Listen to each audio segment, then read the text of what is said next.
일본인들이 100엔짜리 편의점 커피를 두고도 480엔짜리 한국 커피에 줄을 섭니다. 세계 3위 커피 소비국, 골목마다 자판기가 깔린 나라에서 말이죠. 스타벅스보다 크고 가격은 절반인 이 커피. 도대체 뭐길래 도쿄 한복판을 뒤집어 놨을까요? 지금부터 일본 커피 시장을 뒤흔든 한국 브랜드의 정체와 그 뒤에 숨겨진 문화전쟁 이야기를 해보겠습니다. 2024년 가을 도쿄 시부야에서 이상한 일이 벌어졌거든요. 평일 오전 10시인데 한 카페 앞에 출근길 직장인들이 20명씩 늘어서 있는 겁니다. 손에 든 건 일본에선 본 적 없는 크기의 투명 플라스틱 컵이었어요. 940ml짜리 아이스 아메리카노였죠. 스타벅스 벤티가 590ml니까 거의 1.6배 크기입니다. 젊은이들은 이 거대한 컵을 들고 사진을 찍어댔고 SNS엔 메가커피 해시태그가 폭발적으로 올라왔어요.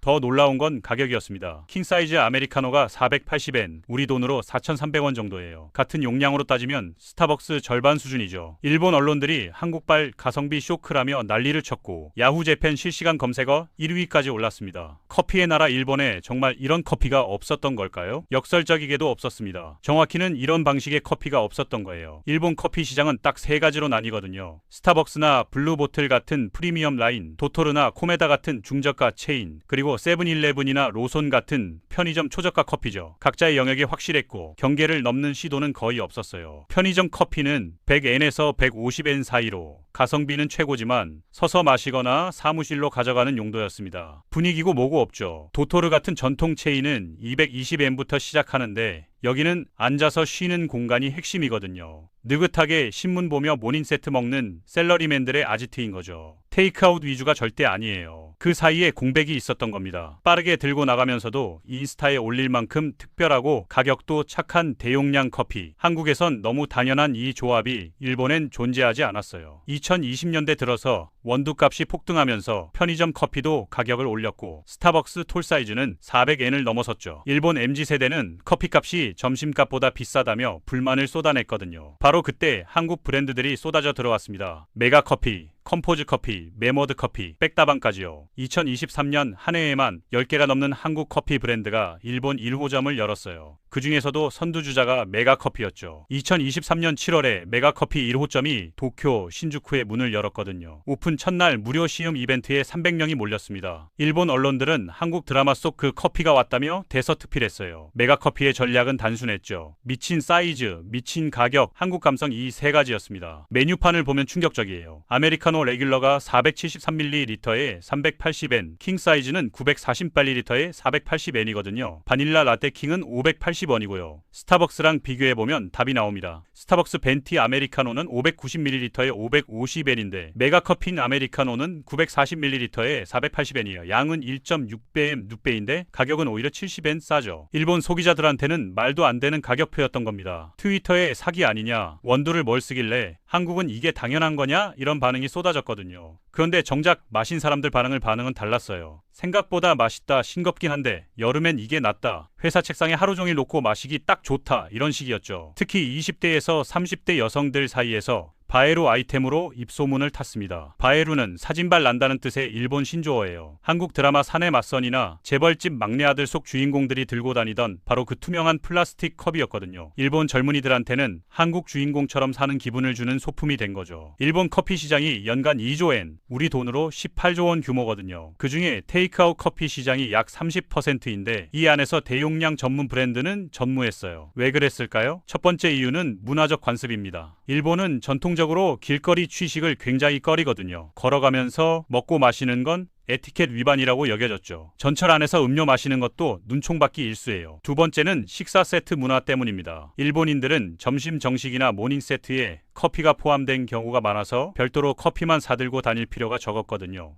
패밀리 레스토랑 가면 100엔 추가로 커피 리필이 무제한이에요. 세 번째는 공간의 가치죠. 일본 카페들은 머무는 공간으로서의 정체성이 강했습니다. 도토르나 코메다 같은 체인은 느긋하게 앉아 쉬는 곳이지 빠르게 사서 나가는 곳이 아니었어요. 그런데 2020년에 코로나가 터지면서 모든 게 바뀌었습니다. 재택근무가 늘고 집 근처 카페에서 일하는 사람들이 급증했거든요. 동시에 비대면 테이크아웃 수요가 폭발했죠. 일본인들도 어쩔 수 없이 커피를 들고 다니기 시작했어요. 그러면서 깨달은 겁니다. 굳이 비싼 돈 내고 작은 컵 살 필요 없잖아 하고요. 바로 이 순간에 한국 브랜드들이 파고들었던 거예요. 2021년부터 전 세계 커피 가격이 미친 듯이 올랐거든요. 브라질 가뭄, 베트남 흉작, 물류 대란이 겹치면서 아라비카 원두 가격이 10년 내 최고치를 기록했죠. 일본도 예외가 아니었어요. 스타벅스는 2022년, 2023년 연속으로 가격을 올렸고 편의점 커피도 100엔에서 120엔이나 150엔으로 인상됐습니다. 그런데 한국 브랜드들은 거꾸로 갔어요. 메가커피는 일본 진출 초기에 킹사이즈를 480엔에 책정했거든요. 원두값이 오르는데 어떻게 이 가격이 가능했을까요? 비결이 세 가지 있었습니다. 첫 번째는 한국식 대량 소싱이에요. 메가커피는 한국 본사를 통해서 전 세계에서 원두를 대량 구매하거든요. 프랜차이즈 3,000개가 넘는 스케일 메리트로 원가를 낮추는 거죠. 두 번째는 초저가 임대료 전략입니다. 역 앞 1층 대신에 2층이나 골목 안쪽에 입점하거든요. 일본 프리미엄 카페들이 위치 프리미엄에 목숨 걸 때 메가커피는 어차피 SNS 보고 찾아온다며 저렴한 곳을 택했어요. 실제로 신주쿠 1호점도 역에서 도보 5분 거리 건물 2층이었죠. 세 번째는 매장 회전율입니다. 일본 카페는 손님이 오래 앉아있길 바라거든요. 그래야 분위기 있는 공간으로 인식되니까요. 하지만 메가커피는 정반대예요. 빠르게 주문하고 빠르게 나갑니다. 좌석은 최소화하고 테이크아웃 동선을 최적화해서 같은 면적에서 2배 이상의 매출을 올리는 거죠. 메가커피 신주쿠점에서 만난 23세 대학생 사토 미사키라는 친구가 있었거든요. 산에 맞선 열혈 팬이었어요. 드라마 속 주인공 하리가 출근길마다 들고 다니던 투명한 대형 커피컵을 보고 한국 직장인들은 다 저렇게 큰 커피 마시나 싶어서 궁금했대요. 메가커피가 도쿨에 생기자마자 달려왔다고 하더라고요. 사진 찍어서 인스타에 올렸더니 친구들이 어디서 샀냐고 물어본대요. 한국 가지 않아도 한국 느낌 낼 수 있어서 좋다고 하더군요. 이게 바로 바에루 마케티의 힘입니다.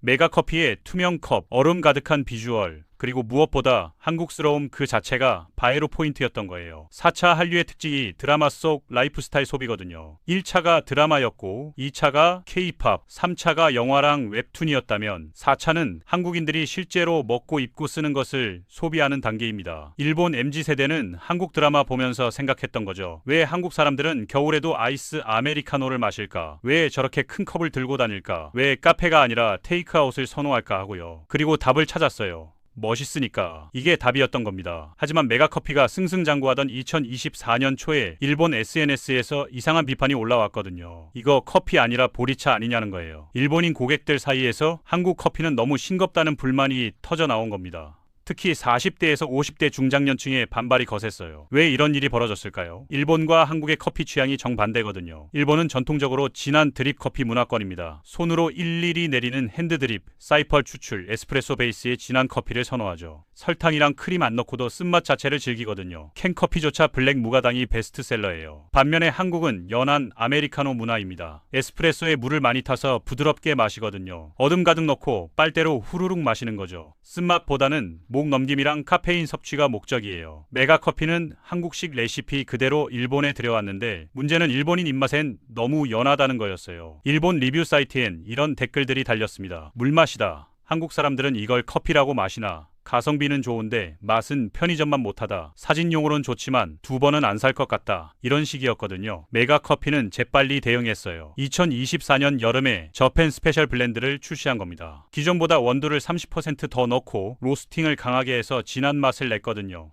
메뉴판에 일본 특별 레시피라는 문구까지 박았어요. 결과는 어땠을까요? 중장년층 재방문율이 20% 올랐습니다. 하지만 더 근본적인 문제가 남아있었죠. 문화의 벽이었어요. 일본은 여전히 길거리 취식을 꺼리는 나라거든요. 특히 기성세대는 걸으면서 먹고 마시는 건 예의 없는 행동이라고 여깁니다. 실제로 도쿄 전철역 앞에는 음식물 취식 금지 표지판이 여기저기 붙어 있어요. 메가커피 같은 대용량 테이크아웃 커피는 근본적으로 들고 다니며 마시는 걸 전제로 하거든요. 940ml를 카페에 앉아서 다 마시기 힘들잖아요. 출근길에 들고 가서 사무실 책상에 놓고 하루 종일 홀짝이는 게 한국식인데 일본 직장 문화에선 이게 어색한 거예요. 책상에 큰 컵 놓고 하루 종일 마시는 모습이 일 안 하고 커피만 마신다는 인상을 줄 수 있거든요. 실제로 한 일본 회사원이 익명 게시판에 이렇게 썼어요. 메가커피 사서 회사 갔더니 상사가 그게 뭐냐며 눈치 줬다. 민망해서 다 못 마시고 버렸다. 이런 식이었죠. 메가커피는 이 문제를 어떻게 풀었을까요? 있을까요? 전략이 젊은 직장, 새로운 공간 공략이었습니다. IT 스타트업, 크리에이티브 에이전시, 외국계 기업이 몰린 시부야나 로포기 지역에 집중 출점했거든요. 이런 곳은 복장도 자유롭고 책상에 대형 커피 놓는 것도 문제 없어요. 또 카페 아닌 곳에도 입점했습니다. 대학 캠퍼스 앞 코워킹 스페이스 1층, 심지어 체육관 옆까지요. 여기서는 큰 컵 들고 다녀도 이상하지 않다는 공간을 선점한 거죠. 그리고 기다렸어요. 젊은 세대가 새로운 표준을 만들 때까지 말입니다. 2024년 12월에 충격적인 뉴스가 터졌거든요. 일본 사모펀드 어드베티지 파트너스가 메가커피 지분 인수를 검토한다는 거였어요. 니케이 신문이 단독 보도한 이 소식은 일본 외식업계를 술렁이게 만들었습니다. 어드밴티지 파트너스는 일본 최대 사모펀드 중 하나거든요. 스시로나 코메다 커피 같은 외식 체인을 키운 전력이 있죠. 왜 일본 투자자들이 한국 커피에 주목했을까요? 첫 번째는 폭발적 성장세 때문입니다. 메가커피는 2023년 7월에 일본 1호점을 연 뒤 1년 만에 50개 매장을 열었거든요. 평균 일매출이 200만 원이에요. 한국 본사의 가맹점이 3,500개니까 일본에서 1,000개도 가능하다는 계산이 나오는 거죠. 두 번째는 낮은 초기 투자비입니다. 일본 짜페의 창업 비용은 평균 5천만 엔, 우리 돈으로 4억 5천만 원 정도거든요. 하지만 메가커피는 2천만 엔이면 가능해요. 좁은 평수, 최소 인테리어, 테이크아웃 중심 구조 덕분이죠. 투자 회수 기간도 1년 반으로 짧고요. 세 번째는 4차 한류의 지속성입니다. 일본 MZ세대의 한국 문화 소비가 일시적 유행이 아니라는 판단이거든요. 넷플릭스 일본 톱10에 한국 드라마가 항상 3개 이상 들어가요. 한국 화장품, 한국 패션, 한국 음식이 이미 일본 젊은이들의 일상이 됐죠. 사모펀드 투자가 성사되면 메가커피는 일본 전역으로 빠르게 확장할 겁니다. 도쿄뿐만 아니라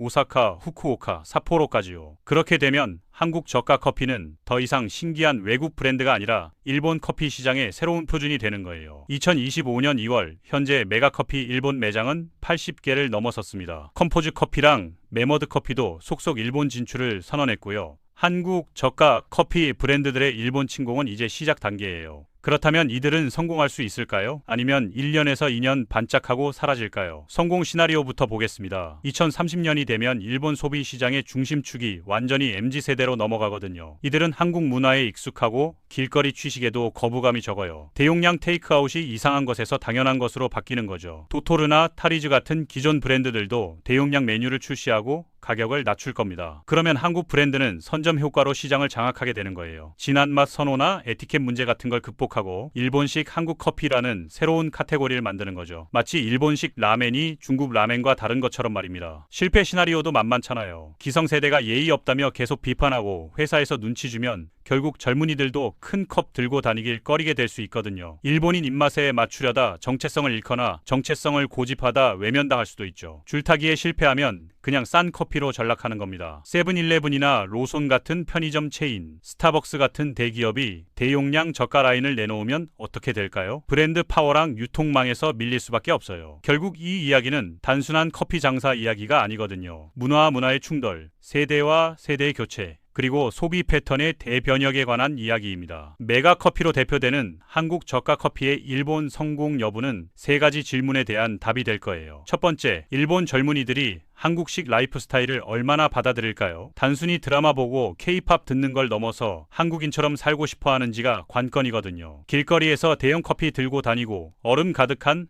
아메리카노 홀짝이며 출근하는 게 멋진 것으로 자리 잡을까요? 두 번째, 일본 사회가 새로운 에티켓을 받아들일까요? 테이크아웃 문화, 길거리 취식, 사무실 책상 위 대형 컵 같은 것들이 예의 없다에서 효율적이다로 인식이 바뀔지가 중요해요. 세 번째, 가성비가 문화를 이길 수 있는가입니다. 아무리 싸고 양이 많아도 일본인들이 이건 우리 방식이 아니라고 거부하면 끝이거든요. 하지만 반대로 가성비가 너무 압도적이면 문화적 저항을 무너뜨릴 수도 있어요. 2026년 현재 한국 커피는 일본에서 신기한 외국 것에서 일상의 선택지로 바뀌는 중입니다. 도쿄 시부야 거리엔 메가커피 컵을 든 셀러리맨들이 점점 더 많아지고 있거든요. 하지만 오사카 남바 골목의 전통 기사텐에선 70대 마스터가 여전히 사이펀으로 커피를 내리며 중얼거립니다. 커피는 천천히 음미하며 마시는 거야. 저런 물컵을 들고 뛰어다니는 게 무슨 커피인가 하고요. 두 세계가 공존하고 있어요. 그리고 지금 그 경계가 흔들리고 있는 겁니다. 일본 커피 시장에 부는 한국 바람이 태풍이 될지 아니면 스쳐가는 산들바람일지는 2년에서 3년 안에 답이 나올 거예요. 그때쯤이면 우리는 알게 될 겁니다. 메가커피가 일본 편의점 옆에 다양하게 서 있을지 아니면 그런 브랜드가 있었지 하며 추억될지 말이죠. 커피 한 잔에 담긴 문화전쟁의 결말이 곧 나옵니다.